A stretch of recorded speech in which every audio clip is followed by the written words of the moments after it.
محترم بھائیوں، عزیزوں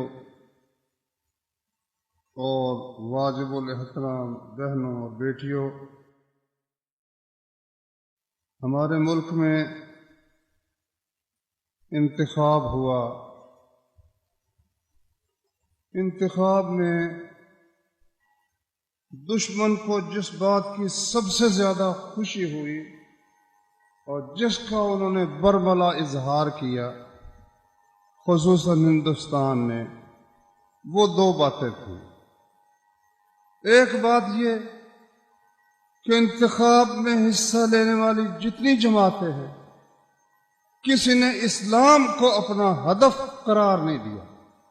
اس پہ ہندو بہت خوش ہے، اس پر عیسائی بہت خوش ہے کہ نہ مسلم لیگ نے، نہ عمران خان نے، نہ پیپل پارٹی نے، نہ کسی اور نے پاکستان میں ووٹ حاصل کرنے کے لیے اسلام کو بطور ہدف پیش نہیں کیا۔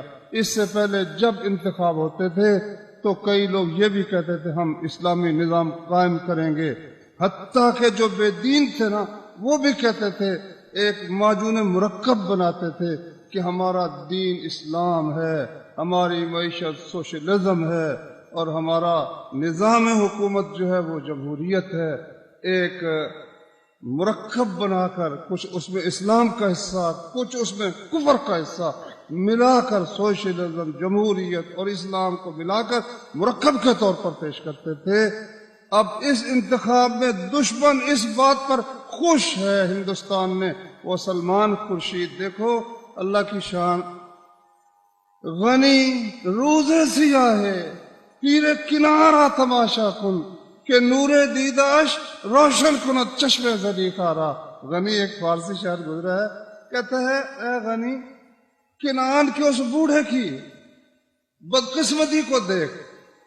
یعقوب علیہ السلام کے متعلق کہتا ہے غنی روزے سیاہ ہے پیر کنارہ تماشا کن، کنعان کے اس بزرگ کی بدقسمتی کو دیکھ ذرا کہ نور دیداش، کہ اس کی آنکھوں کی جو روشنی ہے، یوسف روشن کند چشم زلیخارا، وہ زلیخا کی آنکھوں کی روشنی بن کر مصر میں بیٹھا ہوا ہے۔ مسلم سلمان خورشید مسلمان، اور وہ نمائندہ کن کا ہے؟ ہندوؤں کا، اور خوش کس بات پر ہو رہا ہے وہ ظالم؟ کلمہ محمد الرسول اللہ صلی اللہ علیہ وسلم کا پڑھتا ہے اور خوش اس بات پر ہو رہا ہے کہ پاکستان کے انتخابات میں حصہ لینے والی جماعتوں نے اسلام کا نام نہیں دیا۔ اس پر ہندوستان بہت خوش ہے۔ اور دوسری بات جس پر وہ خوش ہے وہ یہ ہے کہ اس سے پہلے بڑا شور ہوتا تھا کہ کشمیر کو آزادی ملنی چاہیے، وہاں کی 90% مسلم آبادی یہ ہندوستان کے ساتھ رہنے کے لیے تیار نہیں ہے۔ ہندوستان نے خود اقوام متحدہ میں تسلیم کیا ہے کہ ہم وہاں رائے شماری کریں گے اور ان کو حق دیں گے کہ جس کے ساتھ رہنا چاہتے ہیں رہے، ہندوستان کے ساتھ رہنا چاہتے ہیں ان کے ساتھ رہیں، پاکستان کے ساتھ رہنا چاہتے ہیں پاکستان کے ساتھ رہیں۔ یہ ایک دنیاوی ایک اصول انہوں نے استعمال کیا نا کہ دنیا بھر میں یہ قانون ایک چلتا ہے، کافر بھی اس کو مانتا ہے، مسلم بھی اس کو مانتا ہے، مگر وہاں تسلیم کر کے یہاں آ کر انہوں نے کہا کہ نہیں، کشمیر تو ہند کا اٹوٹ انگ ہے، ایک ناقابل جو جدا ہو نہیں سکتا، ناقابل علیحدگی ہمارا حصہ ہے۔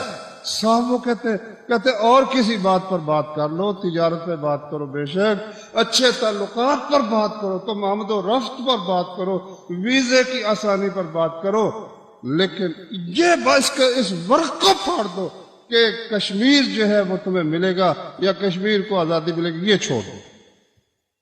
ہر حکومت ہی کہتی نہیں جی کشمیر کے لیے ہماری بنیادی یہ ہمارا مطالبہ ہے، لیکن اس دفعہ نہ مسلم لیگ نے، نہ عمران خان نے، نہ پیپل پارٹی نے، نہ کسی اور جماعت نے اپنا ہدف اس بات کو قرار نہیں دیا۔ اچھا، سب کا ہدف کیا ہے؟ ہدف ان کا یہ ہے کہ ہم آپ کو سہولتیں دیں گے، ہم آپ کو بجلی دیں گے، ہم آپ کو روزگار دیں گے۔ پیپل پارٹی نے کہا دیکھو ہم 1,000 روپیہ دے رہے ہیں بہت سے لاکھوں گھروں کو، 2,000 کر دو، 1000 کی وجہ 2,000 کر دو۔ دوسروں نے کہا ہم یہ جو بجلی کا بحران ہے، ملک کا ستیہ ناش ہو گیا ہے، کاروباروں کا بھٹا بیٹھ گیا ہے، ہم بجلی کا نظام درست کریں گے۔ درمیان وہ جو بات ہے جس کے لیے پاکستان بنا ہے اس کا ذکر ہی کوئی نہیں میرے بھائی۔ اس طرح سے اب دیکھو اللہ تعالیٰ جس کو چاہتا ہے قل اللہم مالک الملک تؤتی الملک من تشاء، کہہ دے اے اللہ ملکوں کے مالک تو ملک اور سلطنت بخشتا ہے جسے چاہتا ہے، وتنزع الملک ممن تشاء، جس سے چاہتا ہے سلطنت چھین لیتا ہے۔ یہ بھی محترم نواز شریف صاحب کو یاد رکھنا چاہیے کہ اب ان کی اکثریت ہے، پہلے 2/3 اکثریت تھی، 2/3 اکثریت تھی، جب اللہ نے چاہا تخت نیچے سے کھینچ دیا، کچھ بھی نہیں کر سکے، اپنی جان بڑی مشکل سے بچا کر، بڑی مشکل سے، ورنہ پھانسی کا پھندا تیار تھا، جس طرح بھٹو صاحب اس پر جھول گئے اسی طرح ان کے لیے بھی تیار تھا۔ یہ اللہ تعالیٰ کا ان پر فضل ہوا کہ ان کو اللہ تعالیٰ نے ایک اور موقع دے دیا اور وہ چلے گئے۔ اچھا، اس زمانے میں پرویز مشرف صاحب تشریف لائے، وہ کہتے ہیں میں سید ہوں، میں نبی کریم صلی اللہ علیہ وسلم کی اولاد ہوں، میں مسلمان ہوں۔ ہاں بھائی تم سید ہو، ٹھیک ہے، تو کس لیے آئے ہو؟ کہتا میں گڈ گورننس کے لیے آیا ہوں، بہترین حکومت، طرز حکومت نظام درست کروں گا، میں اس لیے آیا ہوں، اسلام کا نام کوئی نہیں۔ ان کی پہلی تقریر میں سفر میں تھا تو میں نے سنی، اس میں انہوں نے کہا کہ یہ حکومت اللہ نے مجھے عطا کی ہے، کسی کا اس میں کوئی دخل نہیں کہ اس نے مجھے دی ہے۔ بات بھی حق ہے، کیا اس میں شک ہے؟ کسی نے تو ان کو نہیں دی، وہ زور بازو پر پاکستان کے جرنیل ہونے کی حیثیت سے انہوں نے حکومت پر قبضہ کر لیا۔ حافظ سعید صاحب نے مجھے سنایا کہ ایک دفعہ ملاقات ہوئی ان کی پرویز مشرف صاحب سے، کہتے ہیں میں قرآن مجید ساتھ لے گیا اور انگلش ترجمہ ساتھ لے گیا، اس انگلش ترجمے والا، اور ان آیات پر جو میں نے آج پڑھی ہے نا، ان آیات پر میں نے وہ نشان لگا لی، وہ ہوتی ہے نا ایک پنسل ہوتی ہے، یعنی وہ اوپر نشان لگ جاتا ہے، زرد سا نیچے سے الفاظ ظاہر نظر آتے رہتے ہیں، وہ سارا نشان لگا کے میں ساتھ لے گیا۔ میں نے کہا جنرل صاحب آپ کی تقریر ہم نے سنی، اس میں آپ نے فرمایا تھا کہ یہ سلطنت اور حکومت مجھے اللہ تبارک و تعالیٰ نے عطا کی، کسی اور کا اس میں دخل نہیں ہے۔ کہنے لگے ہاں واقعی میں نے یہ کہا ہے اور ہے بھی اسی طرح، یہ مجھے اللہ تعالیٰ نے عطا کی۔ حافظ صاحب کہنے لگے کہ پھر جس اللہ نے آپ کو یہ حکومت عطا کی ہے وہ اللہ کہتا ہے کہ ہم جنہیں اقتدار بخشیں ان کو یہ کام کرنے چاہیے۔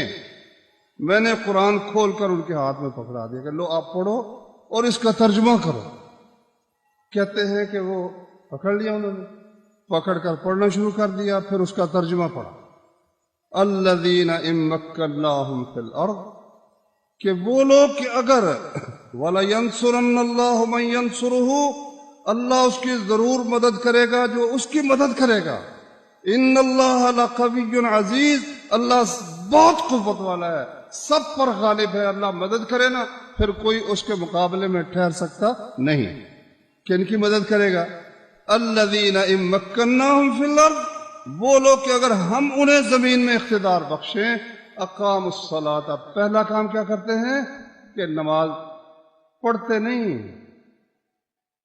بڑا فرق ہے، ایک ہے نماز پڑھنا، ایک ہے اقام الصلاۃ کا مطلب یہ ہے خود بھی پڑھتے ہیں اور ملک میں اس نظام کو قائم بھی کرتے ہیں۔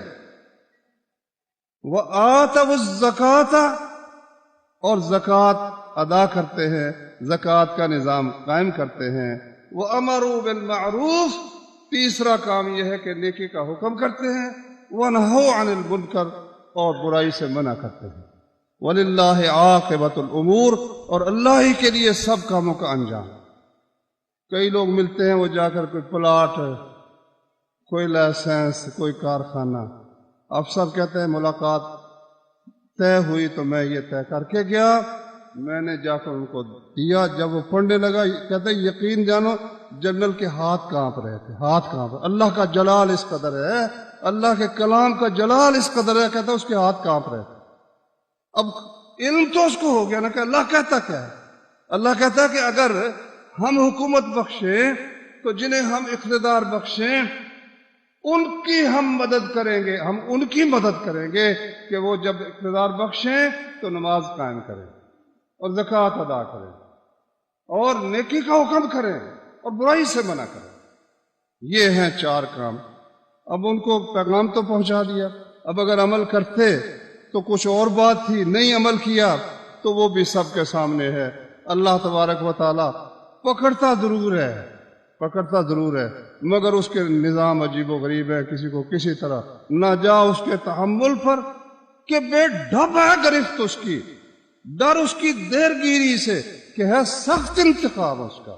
اللہ تعالیٰ دیر سے پکڑتا ہے مگر پکڑتا پوری طرح سے ہے۔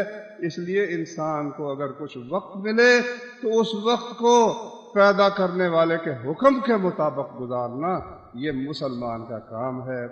تو اب ہماری آواز کہاں پہنچ سکتی ہے؟ لیکن تعلقات ہوتے ہیں، کوئی بھائی دوسرے کو کہتا ہے، کوئی تیسرے کو کہتا ہے، بات کسی نہ کسی طرح سے پہنچ جاتی ہے۔ بہرحال ہمارا فریضہ یہ ہے کہ جہاں ہم ہیں بات کرتے رہیں تاکہ سوچ تو کچھ سیدھی رہے نا۔ ہر بندہ، ہم میں سے تقریباً ہر بندہ اس امید میں ہے کہ اب بجلی ٹھیک ہو جائے گی، ماشاءاللہ بجلی، نواز شریف صاحب آتے بجلی ٹھیک کر دیں گے، کاروبار ٹھیک ہو جائیں گے، مہنگائی ختم ہو جائے گی اور یہ سارا سلسلہ ملک کا درست ہو جائے گا۔ سبحان اللہ۔ اب ذرا سوچے، میں تھوڑے اشارے کے ساتھ آپ کو سمجھاتا ہوں۔ بجلی ٹھیک ہے کہ کالا باغ اگر ڈیم بن جاتا تو اور زیادہ بجلی میسر آ جاتی، ٹھیک ہے، لیکن وہ کیوں رکا ہوا ہے؟ دشمن ملک ہمارے نمائندوں کو سب جانتے ہیں، اخباروں میں آتا ہے، سب کو معلوم ہے کہ کروڑوں روپے اس ڈیم کو روکنے کے لیے ہم پر جو حکومت کرنے والے قومی اسمبلی اور سینٹ کے ممبران ہیں ان کو ہندو دیتا ہے کہ یہ ڈیم نہ تم کسی طرح سے بننے دینا۔ اچھا، اب بات یہ ہے کہ وہ جو پیسے کی ہوس ہے، وہ جو بے ایمانی ہے، جب تک یہ موجود ہے کس طرح بجلی کا نظام درست ہو سکتا ہے؟ بھائی آپ کہیں گے آپ ہماری امیدیں توڑ رہے ہیں۔ امید تو میں بھی، جھوٹی امید پہ بندہ خوش ہوتا ہے، چلو امید سے کچھ وقت اچھا گزر جاتا ہے نا، اس لیے بندہ کہتا ہے کہ چلو امیدیں جی اٹھی ظالم تیری جھوٹی تسلی سے، ارے کم وقت کیوں جینا میرا دشوار کرتا ہے۔ یہ جھوٹی تسلیوں سے کچھ نہ کچھ انسان کو کچھ ہو جاتا ہے، تسلی کا سلسلہ۔ لیکن سوچنے کی بات یہ ہے کہ یہ ہو کیسے سکتا ہے؟ اب پاکستان میں جب ہوا نا تھوڑا سا احتجاج ہوا تو آپ کو یاد ہوگا چند دن سارے ملک میں بجلی چند دن بالکل پوری ہو گئی تھی۔ وہ کہاں سے آ گئی تھی؟ آسمان سے اتر آئی تھی کہ زمین سے نکل آئی تھی؟ وہ انہوں نے بتایا، وہ جو جن کے پاس بجلی پیدا کرنے کی مشینیں ہیں، کہ ہمارے پاس بہت استعداد ہے، اگر ہمیں تیل کا پیسہ نہیں ملتا تو ہم کیا کریں، پیسے نہیں ملیں گے تو ہم کس طرح سے بجلی بنا سکتے ہیں؟ اچھا، اب وہ پیسہ کہاں سے ملے؟ پیسہ ملے گا بجلی جو لوگ خرچ کرتے ہیں ان سے وہ پیسہ ملے گا۔ ان کا کیا حال ہے؟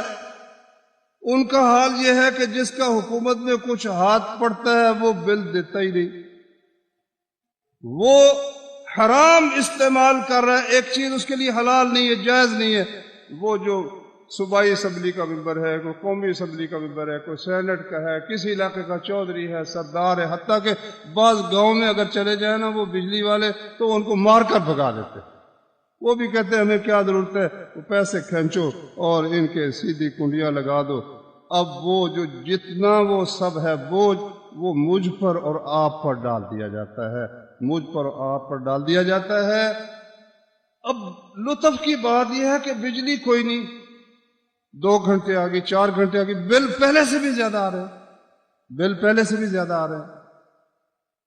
توجہ میں اس بات کی طرف دلانا چاہتا ہوں کہ اصل خرابی وہ یہ ہے کہ جب تک ایمان پیدا نہیں نہ ہوگا، اللہ کا خوف پیدا نہیں ہوگا، نظام درست نہیں ہو سکتا۔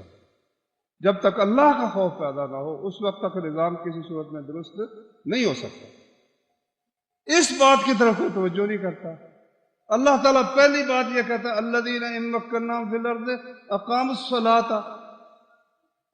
واللہ اللہ تعالیٰ نے اپنے بندوں کو سیدھا رکھنے کے لیے اتنا مضبوط نظام قائم کیا ہے کہ دنیا کے کسی نظام میں اتنا مضبوط سلسلہ نہیں ہے۔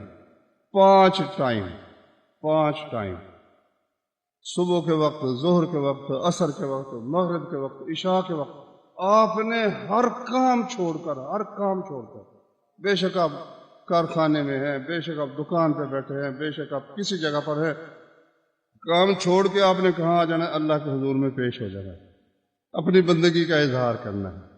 جب بندگی کا اظہار کیا مولا میں تیرا بندہ ہوں، تو اللہ تعالی فرماتے ہیں قرآن مجید میں اتل ما اوحی الیک من الکتاب واقم الصلاۃ ان الصلاۃ تنہی عن الفحشاء والمنکر۔ فرمایا نماز قائم کر، یہ نماز بے حیائی اور برائی سے روکتی ہے۔ جب 5 ٹائم اللہ کے حضور میں پیش ہوگا تو پھر اس کو یہ بھی کچھ احساس ہوگا کہ میں نے اللہ تعالیٰ کے سامنے پیش بھی ہونا ہے، میں حرام کیوں کماؤں، میں لوگوں کا مال، لوگوں کا حق کیوں کھاؤں۔ یہ ہے اصل۔ جب تک یہ نہیں نہ ہوگا تو اس وقت تک معاملہ ایک اگر کچھ بہتر بظاہر ہو بھی جائے گا، کوئی دوسرا بگڑ جائے گا، دوسرا بہتر ہوگا، تیسرا بگڑ جائے گا۔ یہ ہے اصل کی طرف توجہ ہی کوئی نہیں کرتا۔ نماز کی طرف ضیاء الحق صاحب، اللہ تعالیٰ ان کو اور ہم سب کو اور تمام مسلمانوں کو معاف فرمائے، انہوں نے یہ سلسلہ شروع بھی کیا، نماز کا سلسلہ شروع کیا، کچھ عرصے کے بعد پھر اس کو چھوڑ دیا۔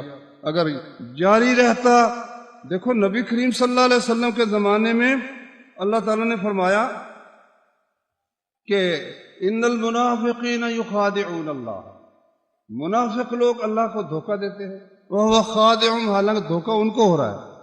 وَإِذَا قَامُوا إِلَى الصَّلَاةِ قَامُوا كُسَالَىٰ، جب نماز کے لیے کھڑے ہوتے ہیں تو سستی سے کھڑے ہوتے ہیں۔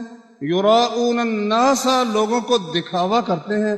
وَلَا يَذْكُرُونَ اللَّهَ إِلَّا قَلِيلًا، اور اللہ کا ذکر نہیں کرتے مگر کم۔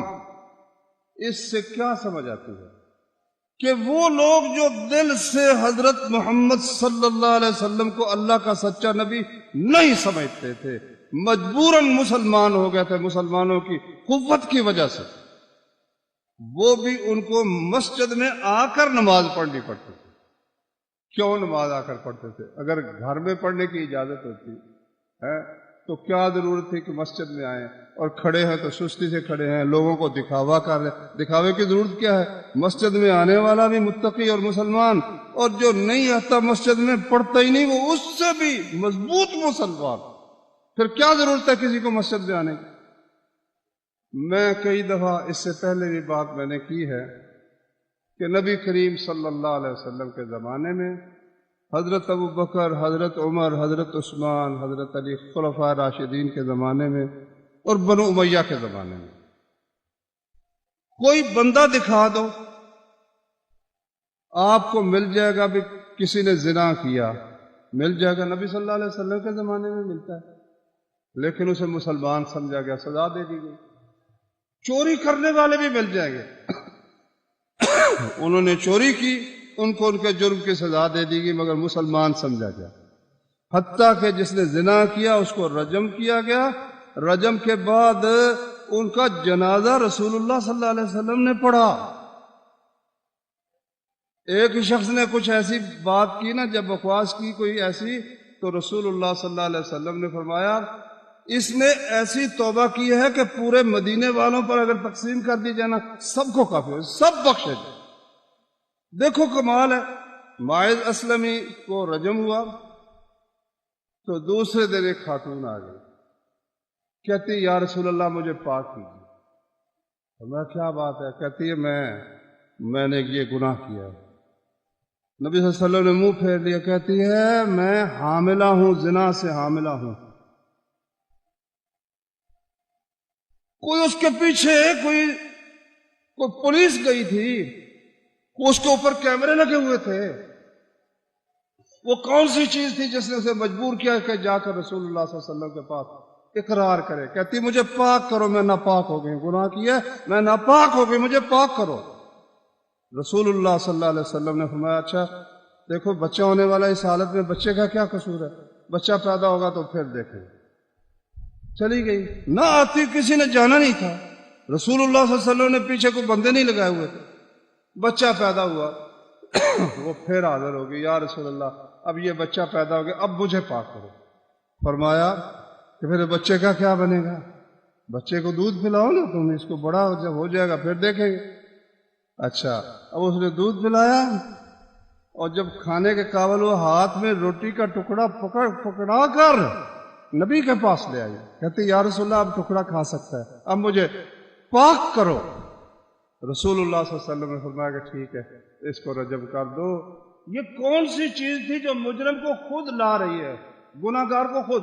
رسول اللہ صلی اللہ علیہ وسلم اس کو ہٹا رہے ہیں، بہانے سے ہٹا رہے ہیں، مگر وہ کہتی مجھے پاک کرو۔ یہ اللہ کا خوف ہے میرے بھائی۔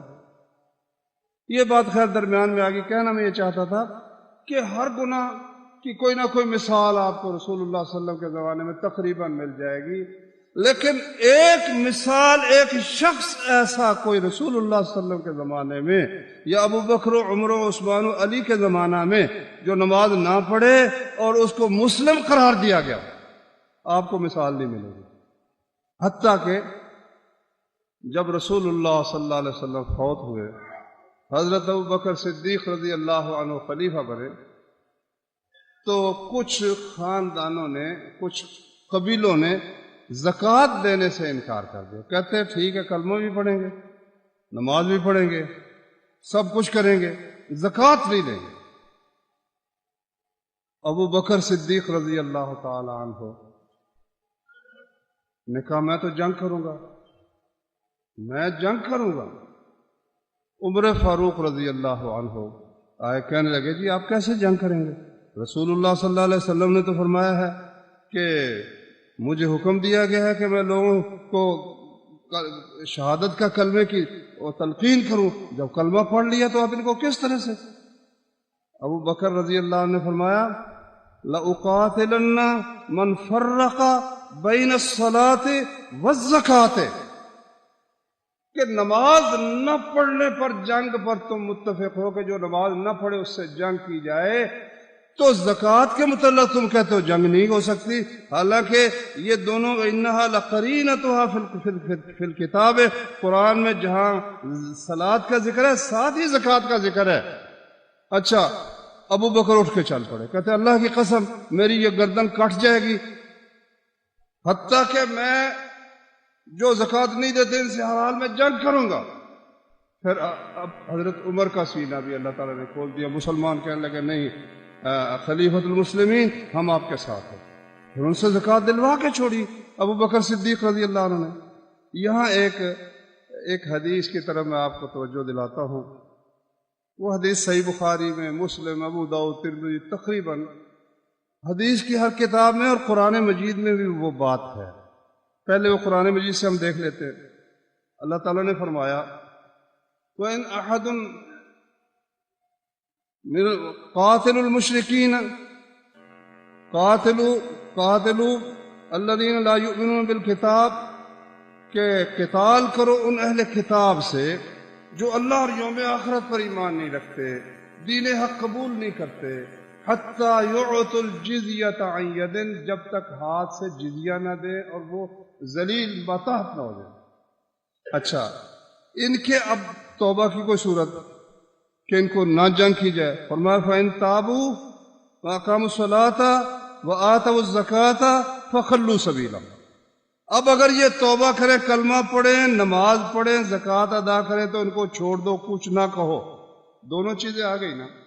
اور حضرت عبداللہ بن عمر کی حدیث ہے، وہ کہتے ہیں، یہ بخاری، مسلم، ابو داؤد، ترمذی، نسائی تمام حدیث کتابوں میں ہے، کہتے ہیں میں نے رسول اللہ صلی اللہ علیہ وسلم سے سنا، آپ فرماتے تھے امرت ان اقاتل الناس، مجھے حکم دیا گیا کہ میں لوگوں سے لڑوں، حتی یشہدوا ان لا الہ الا اللہ وان محمد رسول اللہ، جب تک کہ یہ شہادت نہ دیں کہ اللہ کے سوا عبادت کے لائق کوئی نہیں اور محمد صلی اللہ علیہ وسلم اللہ کے رسول ہیں، وَيُقِيمُ الصَّلَاةَ، اور نماز قائم کریں، وَيُؤْتُوا الزَّكَاةَ، زکوٰۃ ادا کریں، فَإِذَا فَعَلُوا ذَلِكَ، جب یہ کام کر لیں، فَقَدْ عَصَمُوا مِنِّي دِمَاءَهُمْ وَأَمْوَالَهُمْ، انہوں نے اپنے خون اور اپنے مال مجھ سے محفوظ کر لیے، الا بحق الاسلام، مگر اسلام کے حق کے ساتھ، کہ اسلام کا کوئی حق ان پہ لازم ہے۔ کسی کو قتل کیا ہے پھر قصاص میں تو مارے جائیں گے نا، یا شادی شدہ ہو کر زنا کیا پھر رجم تو کیا جائے گا نا،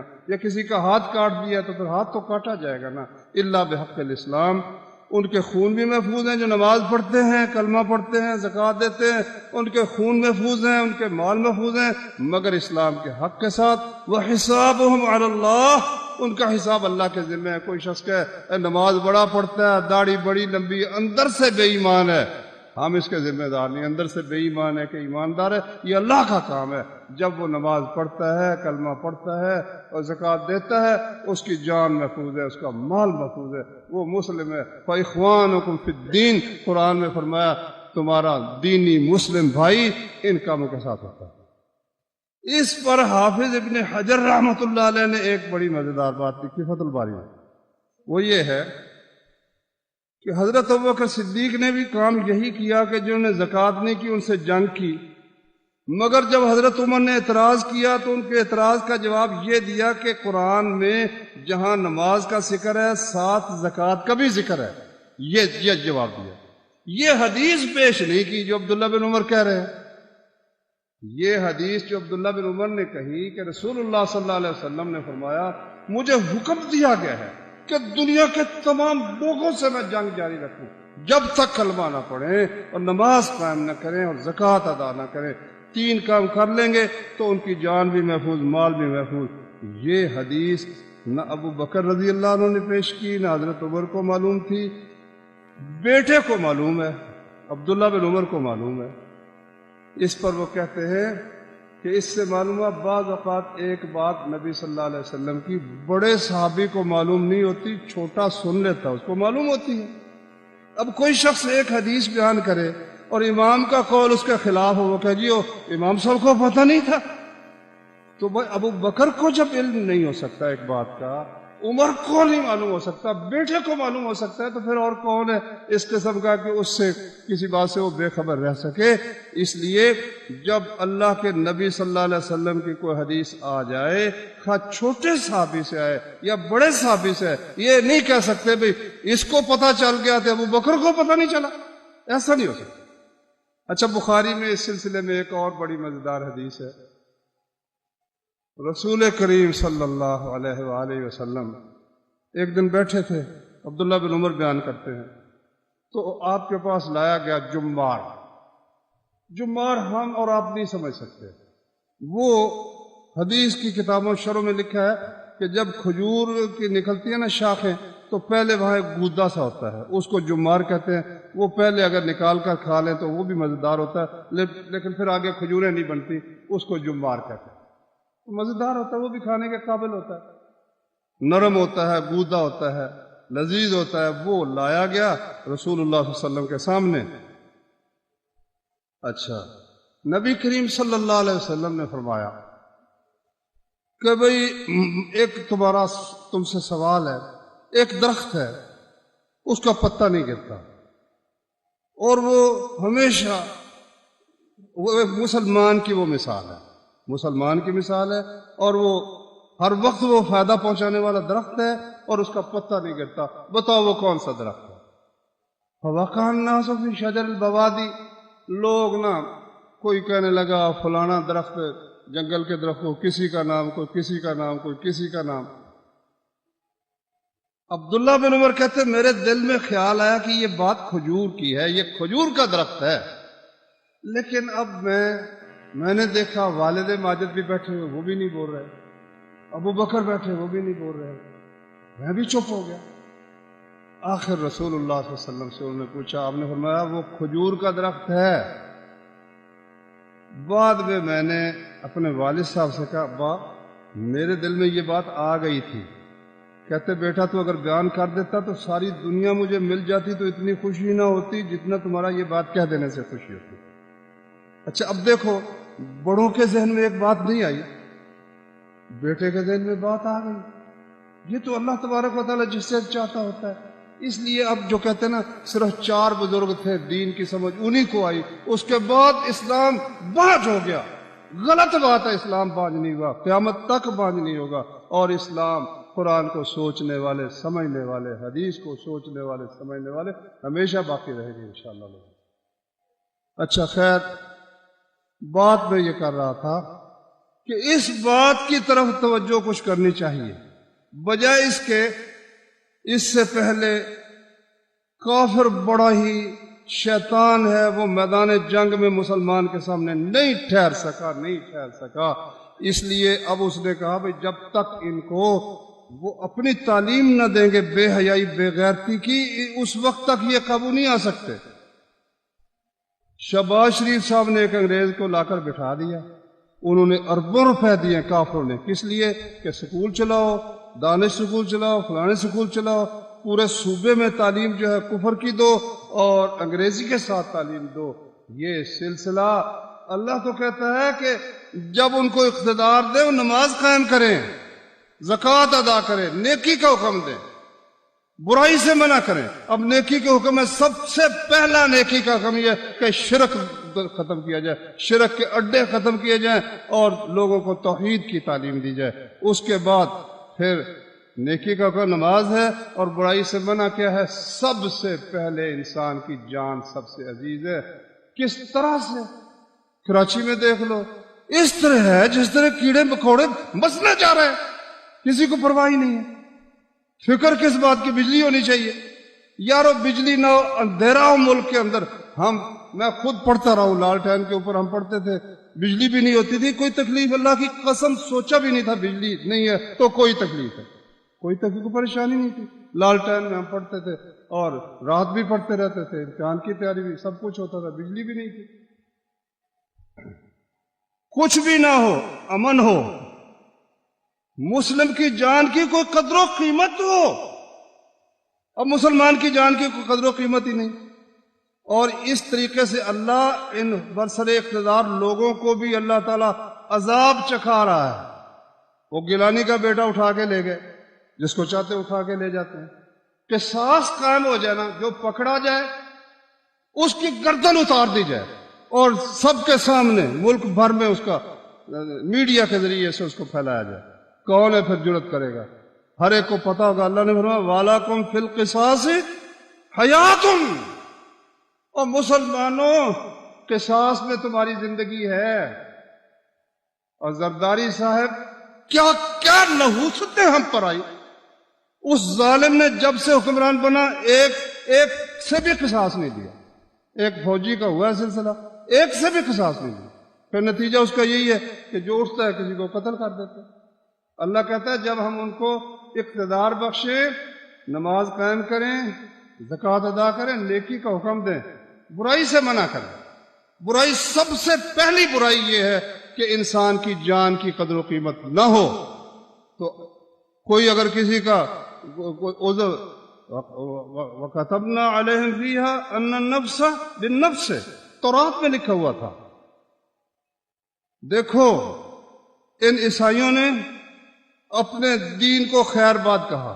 پہلے حق تو یہ تھا کہ ان کی کتاب میں تھا کہ میرا نبی محمد صلی اللہ علیہ وسلم آئے گا تم اس پر ایمان لاؤ گے، تورات میں بھی لکھا ہوا ہے، انجیل میں بھی لکھا ہوا ہے، اب بھی ہے۔ لفظ وہ بے شک انہوں نے نکال دیے لفظ محمد کے، مگر اب بھی ہے۔ عیسیٰ علیہ السلام نے کہا اب میں جاتا ہوں، میرا جانا ہی تمہارے لیے فائدہ مند ہے، کیونکہ میں نہیں جاؤں گا تو وہ نہیں آئے گا جو دنیا کو نجات دلانے والا ہے۔ بتاؤ سوائے محمد صلی اللہ علیہ وسلم کے وہ کون ہے؟ نام لے کے بتاؤ چلو کسی کو. لیکن نہ انہوں نے تورات کا یہ حکم مانا. تورات یہودیوں کی بھی عمل کی کتاب ہے، عیسائیوں کی بھی. عیسائیوں کے لیے بھی عمل نامہ تورات ہی ہے. تورات میں ہے جان کے بدلے ان النفس بالنفس، جان کے بدلے جان، اور ناک کے بدلے ناک، آنکھ کے بدلے آنکھ، کان کے بدلے کان، اور والجروح قصاص، تمام زخموں کا بدلہ ہوگا. کوئی بھائی معاف کر دے الگ بات ہے، ورنہ قصاص. وہ قصاص انہوں نے چھوڑ دیا، ان قاتلوں کو جیلوں میں ڈالا. کہتے ہیں یہ بیچارے قابل رحم ہیں، قابل رحم ہیں، دماغ ان کا ٹھیک نہیں رہا. او خبیث خنزیر جو ہیں، بھیڑیے، وہ قابل رحم، اور وہ بندہ جو قتل ہوا وہ قابل رحم نہیں، اس کی بیوی قابل رحم نہیں، اس کے بچے قابل رحم نہیں، اس کا خاندان قابل رحم نہیں. اللہ فرماتا ہے ہم اقتدار بخشیں، نماز قائم کریں، زکوٰۃ ادا کریں، نیکی کا حکم دے، برائی سے منع کریں. اس سے اگلی برائی یہ زنا ہے، جو ٹیلی ویژن کے ذریعے اور نیٹ کے ذریعے اور ہر طریقے سے عورتوں کو ہر محکمے میں بے پردہ عورتیں اور اکیلی عورتیں محرم کے بغیر غیر محرموں کے ساتھ بیٹھی ہوئی ہیں. یہ واضح اللہ تعالیٰ کے احکام کی نافرمانی.